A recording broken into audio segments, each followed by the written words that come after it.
বর্ষার এক গাঢ় বিকেল। আকাশ জুড়ে কালো মেঘের ভ্রুকুটি, মাঝে মাঝে বিদ্যুতের চিকচিক আলো যেন অতীতের স্মৃতিগুলোকে ছিঁড়ে ছিঁড়ে সামনে এনে ফেলছে। দীর্ঘ 5 বছর পর সূর্য ফিরছে তাদের গ্রামের বাড়িতে। শহরে চাকরি, ব্যস্ত জীবন, নতুন মানুষ, সবকিছুই ছিল, তবু মনের এক কোণে গ্রামটা রয়ে গিয়েছিল ঠিক আগের মতোই। আর সেই গ্রামের সঙ্গেই জড়িয়ে ছিল এক নাম, পূজা। পূজা তার খালাতো বোন। ছোটবেলায় তারা ছিল অবিচ্ছেদ্য। পুকুরে সাঁতার শেখা, কাঁঠাল গাছে চড়া, বর্ষার জলে ভিজে বাড়ি ফেরা, সবকিছুতেই ছিল তারা একসঙ্গে। সময়ের সঙ্গে সঙ্গে সম্পর্কের সঙ্গে বদলেছে, বয়স বেড়েছে, দূরত্ব তৈরি হয়েছে, কিন্তু মনের গভীরে এক অদ্ভুত টান থেকে গেছে। সূর্য যখন বাড়ির উঠোনে পা রাখল, তখন বৃষ্টি নেমে গেছে ঝুমঝুম করে। বারান্দায় দাঁড়িয়ে ছিল পূজা। সাদা লাল ছাপা শাড়ি, ভেজা চুল কাঁধ ছুঁয়ে আছে। চোখে এক গভীর শান্তি, কিন্তু তার ভিতরে যেন অগণিত প্রশ্ন। দুজনের চোখ মিলতেই সময় যেন থমকে গেল, যেন 5 বছর এক মুহূর্তে মিলিয়ে গেল। পূজা ধীরে বলল, অনেক বদলে গেছ। সূর্য হেসে বলল, তুমিও। কথা ছিল সাধারণ, কিন্তু দৃষ্টিতে ছিল অসংখ্য না বলা অনুভূতি। সেই রাতেই সূর্য বুঝল, সে এই বাড়িতে ফিরেছে শুধু ছুটি কাটাতে নয়, নিজের হৃদয়ের জবাব খুঁজতে। পরদিন সকাল, ভোরের কুয়াশা সরতে না সরতেই সূর্য উঠোনে বেরোলো। পূজা তুলসীতলায় জল দিচ্ছে, শাড়ির আঁচল বাতাসে উঠছে। সূর্যের মনে পড়ল, ছোটবেলায় এই মেয়েটাই তাকে পড়তে বসাত, রাগ করত, আবার নিজেই মানাত। শহরের জীবন কেমন?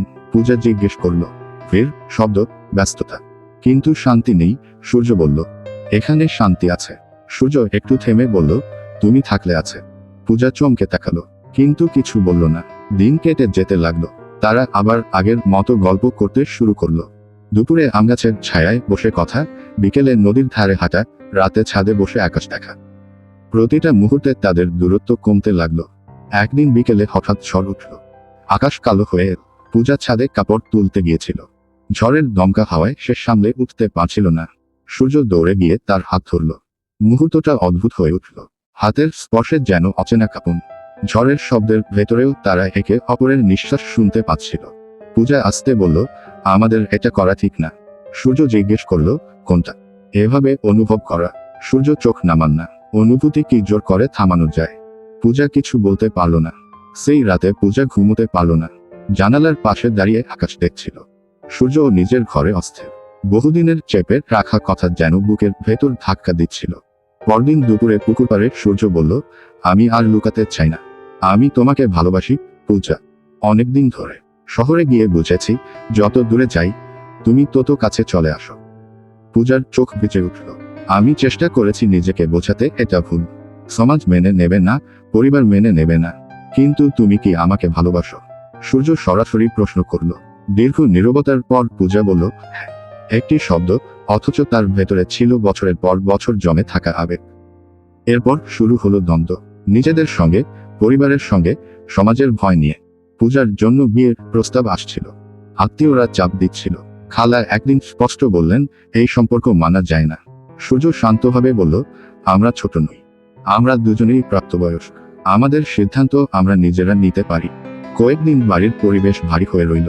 কেউ কারোর সঙ্গে ঠিকমতো কথা বলছে না। পূজা কান্নায় ভেঙে পড়ছিল মাঝে মধ্যে। সূর্য নিজেকে শক্ত রাখার চেষ্টা করছিল, কিন্তু ভিতরে ভিতরে ভয় কাজ করছিল, যদি পূজা চাপের কাছে হার মেনে নেয়। এক সন্ধ্যায় পূজা বলল, তুমি কি সত্যিই লড়তে পারবে? সূর্য দৃঢ় গলায় বলল, তোমার জন্য সবকিছু পারবো, কিন্তু সিদ্ধান্ত তোমার।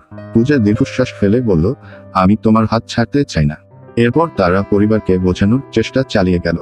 তারা বুঝিয়ে বলল, এটা কোনো হঠকারী আবেগ নয়, এটা দীর্ঘদিনের বোঝাপড়া, শ্রদ্ধা আর বিশ্বাসের ওপর দাঁড়ানোর সম্পর্ক। ধীরে ধীরে পরিস্থিতি বদলাতে শুরু করলো। প্রথমে সূর্যের মা নরম হলেন। তিনি বললেন, তোমরা যদি একে অপরকে সত্যিই সম্মান করো, তাহলে আমি বাধা দেব না। খালাও সময় নিলেন। একদিন পূজাকে জড়িয়ে ধরে বললেন, তোর চোখে যদি সুখ দেখি, তাহলে সমাজের ভয় আমার নেই। সেই মুহূর্তে পূজা কান্নায় ভেঙে পড়ল। সূর্যের চোখেও জল চলে এল। কিছু মাস পর ছোট করে তাদের আংটি বদল হলো। খুব বড় আয়োজন নয়, কিন্তু আন্তরিক। পূজা লাল বেনারসি পরেছিল, সূর্য সাদা পাঞ্জাবি।